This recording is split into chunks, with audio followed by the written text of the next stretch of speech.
Joining me now, first class father, Curtis Stone. Welcome to First Class Fatherhood. Thanks so much. Nice to be here. It's an honor to have you. Let's start it like this. How many kids do you have? How old are they? I've got two boys. My eldest is 12 and my youngest is 9. Yeah, they're sweet little fellas. They were born here in LA. Yeah, I'm a lucky man. Very cool. Yeah, I've got 4 myself, 3 boys, and then we got the girl on the final try there. So we got a packed house over here.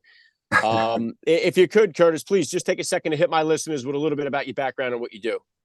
Sure. I'm a chef. I grew up in Australia, which explains the slightly strange accent. When I was 21, I moved to London, actually. So I went there to cook for a guy named Marco Pierre White, who at the time was the best chef in the world, still a legend of our game. I spent 8 years there. Then I moved to the US. I met my wife, probably, well, it's got to be more than 12 years ago because I've got a 12-year-old. So maybe 14 or 15 years ago. I'm not great with dates. And we had our first boy here in LA. And then, of course, Emerson followed along. Yeah, I'm a chef. I own restaurants. And my world sort of revolves around my boys and the dinner table. Yeah, you've had some incredible success, Curtis. And so take me back then. Take me back 12 years ago then. About how old were you when you became a dad, and how did that experience kind of change your perspective on life? Oh, it changed everything for me, as I'm sure it does for most people.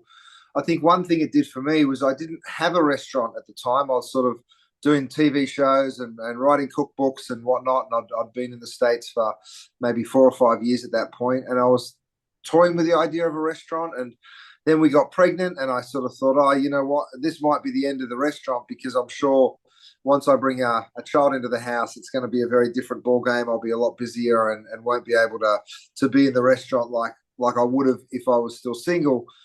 But it did the exact opposite to me, actually. I had Hudson, and I can remember taking him to the park. He's probably only 6 months old.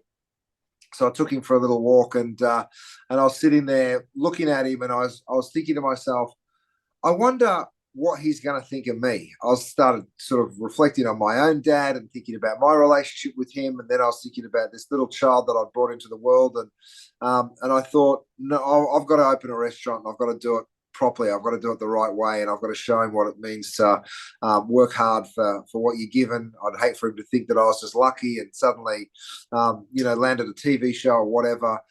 So he was the reason, actually, that I decided to get back into the restaurant game, which I'm forever grateful for. Sometimes I cry about it on my way home at 11 o'clock at night, but that's life.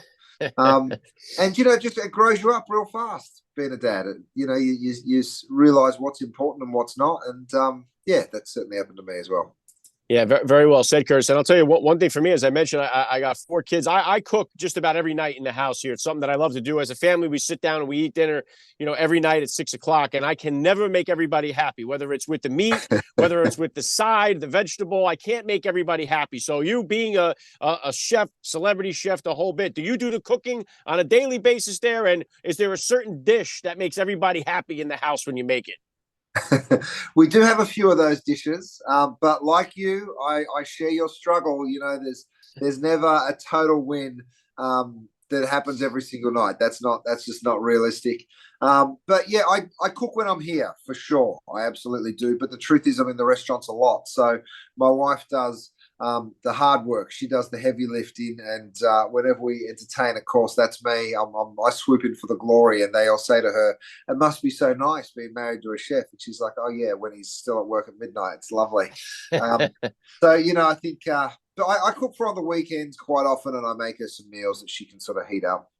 Now, when she cooks, are you a critic on the cooking, or you just keep your mouth quiet and just say, "Oh yeah, very good"? I mean, do you get into critiquing the food, or do you know better? Chefs are the easiest people in the world to cook for, because we're just grateful that someone else is in there. We understand how much goes into it, and we're very good at doing the dishes to thank someone for doing the cooking for us. So yeah, no, I'm very grateful no matter who it is that's cooking.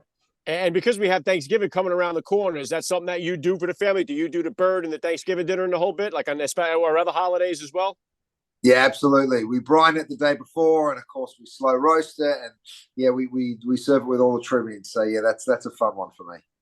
Well, bringing it back into fatherhood here, Curtis. One thing for me, especially with my boys, that is different than it is with my daughter, is the way that I discipline them.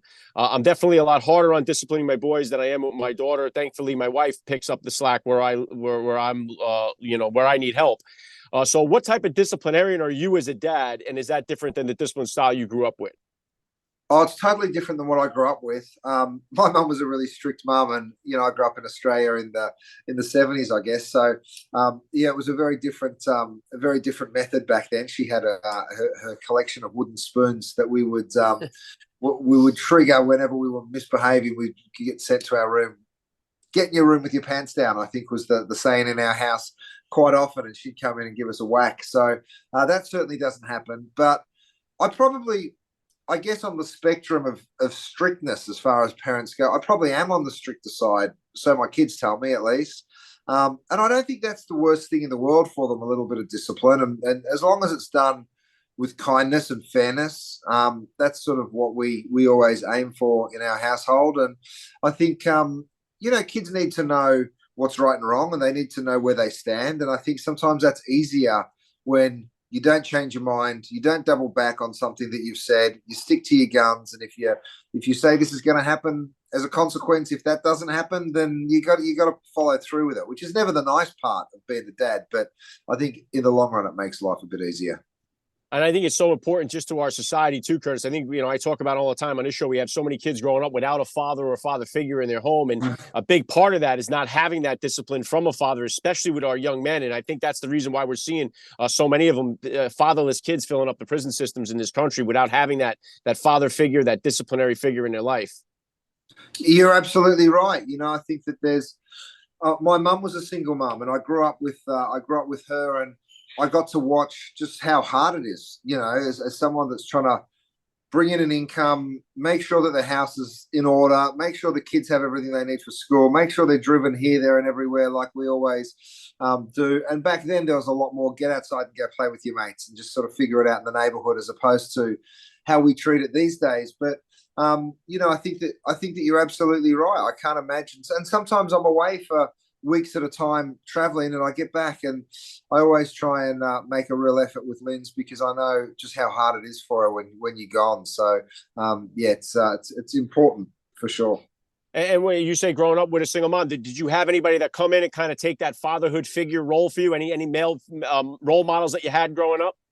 Look, I was very lucky. I think it was probably the best breakup going around, because they remained friends, my mum and dad, and my dad was still really active in my life. I spoke to him most nights on the phone.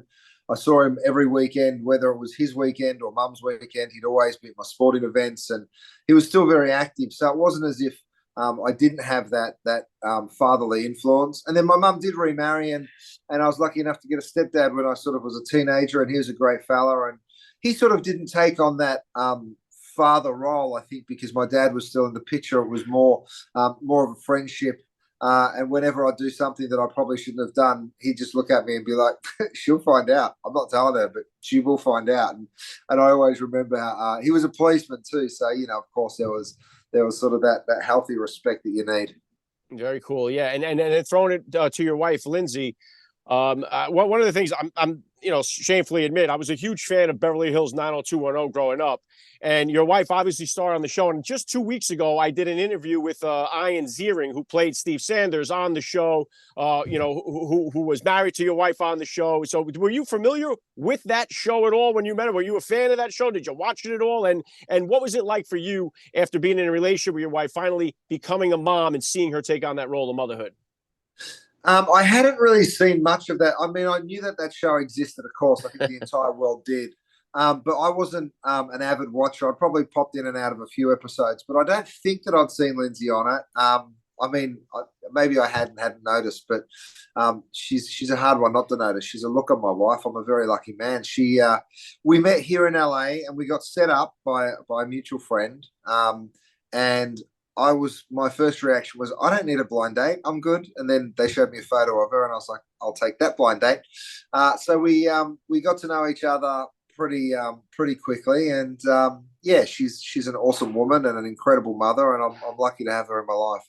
Yeah, well said. And you mentioned working hard is one of them, but what would you consider to be some of the other top values that you hope to instill in your boys growing up? Look, I think being always kind and always fair, and starting at that place of people are human beings just like us, and they might make mistakes. They might say something they didn't mean, just like we might one day. So not to fly off the handle and not be too aggressive, but just to sort of take things with your stride, but also stick up for yourself. I want my kids to feel like they're not going to get trampled over. I think that kindness is really important, and I think having a good sense of humor is super important too. If you can't laugh at yourself and the way the world works, then you end up pretty stressed. And both my boys have pretty good senses of humor, and I think that's pretty cool. Awesome. And what about, Curtis, for parents that have kids that are interested in cooking? I know you did the celebrity kids chef, you did the kid competition.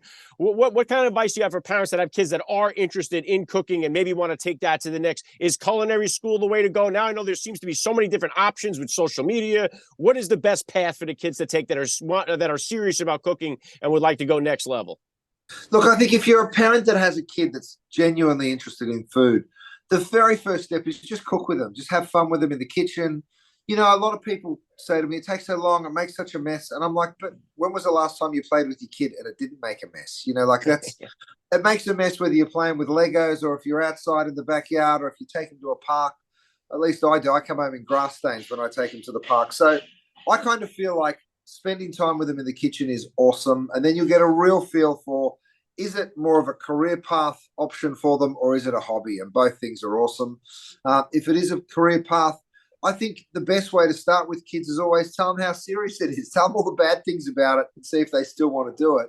And it's hard work. You're long hours. You're on your feet a lot. There's still lots of schooling that goes into it. Maybe not the college level, but still pretty close. Your multiple years, depending on what course you choose. ICE is probably my favorite, the Culinary Institute of America, CIA, or ICE. They're both good colleges. So yeah, like I think that there's I think it's a beautiful career path for sure. And whatever you do in your career, you're going to spend a hell of a lot of time doing it. So you may as well enjoy it. That's my attitude. Yeah, great stuff. And then, Curtis, I know obviously you've had so much success. You got the restaurants going now. What do you have coming up? What's on your agenda here as we finish out the year? What kind of goals you got, or what can we expect to see from you next? Look, we just opened a restaurant in Playa del Carmen, or just outside of Playa del Carmen. It's called Maroma, and it's a Belmont property. We've got a beautiful restaurant there called MAUDE and GWEN, so we're very excited to have that in our a new restaurant in our sort of little group.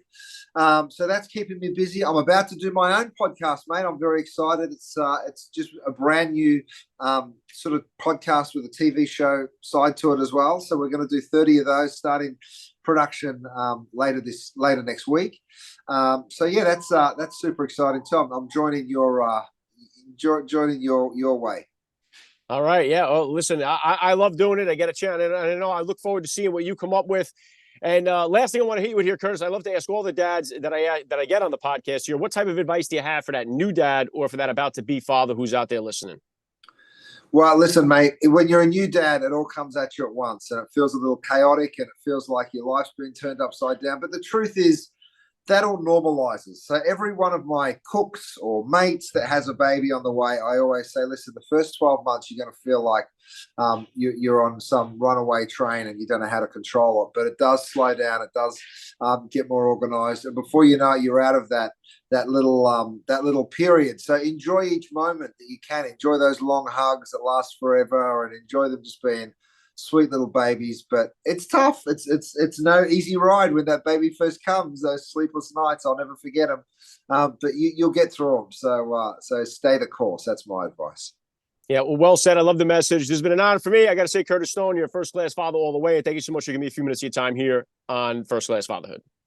Lovely meeting you, mate. Well done. Great podcast.